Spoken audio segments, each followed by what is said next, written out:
আসসালামু আলাইকুম। আশা করি সবাই ভালো আছেন। আলহামদুলিল্লাহ, আপনাদের দোয়া ও ভালোবাসায় আমিও অনেক ভালো আছি। আজকে আমরা খুব গুরুত্বপূর্ণ একটি বিষয় নিয়ে আলোচনা করব। অনেক নতুন খামারি আমাকে প্রশ্ন করেন, কতদিন গরু পালন করলে লাভ বেশি হয়? অনেক নতুন খামারি মনে করেন গরু যত বেশি দিন পালন করা যায় লাভ তত বেশি হবে, কিন্তু বাস্তবে বিষয়টি সবসময় এমন নয়। প্রথমে একটি কথা মনে রাখবেন, গরুর লাভ নির্ভর করে তার বয়স, জাত, খাবার খরচ, স্বাস্থ্য এবং বাজার দামের উপর।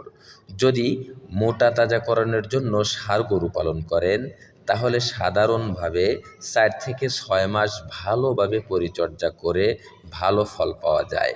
এই সময়ের মধ্যে সুষম খাবার, নিয়মিত কৃমিনাশক, প্রয়োজনে ভিটামিন ও মিনারেল এবং পরিষ্কার পরিচ্ছন্ন পরিবেশ নিশ্চিত করতে হবে। অনেক সময় খামারিরা গরু 1 বছরের বেশি সময় ধরে মোটা তাজাকরণের উদ্দেশ্যে রেখে দেন। এতে খাবারের খরচ অনেক বেড়ে যায়, কিন্তু সেই অনুযায়ী ওজন বা বাজার মূল্য বাড়ে না, ফলে লাভ কমে যায়। অন্যদিকে যদি দুধের গাভী পালন করেন, তাহলে হিসাবটা আলাদা। সেখানে শুধু বিক্রির লাভ নয়, প্রতিদিনের দুধ বিক্রি, বাছুর এবং ভবিষ্যৎ উৎপাদন সব কিছু মিলিয়ে লাভের হিসাব করতে হয়। তাই কোনো নির্দিষ্ট সময় সবার জন্য এক নয়। তবে মোটা তাজাকরণের ক্ষেত্রে অধিকাংশ খামারির অভিজ্ঞতায় 4 থেকে 6 মাস একটি ভালো সময়। সবচেয়ে গুরুত্বপূর্ণ বিষয় হলো গরুর খামারের খরচ, ওজন বৃদ্ধি এবং বাজার দর নিয়মিত হিসাব রাখুন।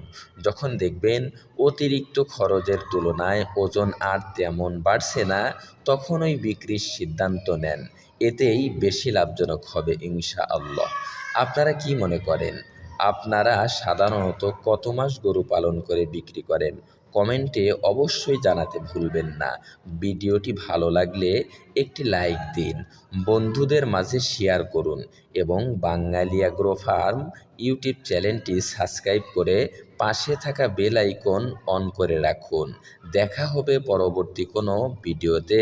ততক্ষণ পর্যন্ত সবাই ভালো থাকবেন, সুস্থ থাকবেন। আল্লাহ হাফেজ।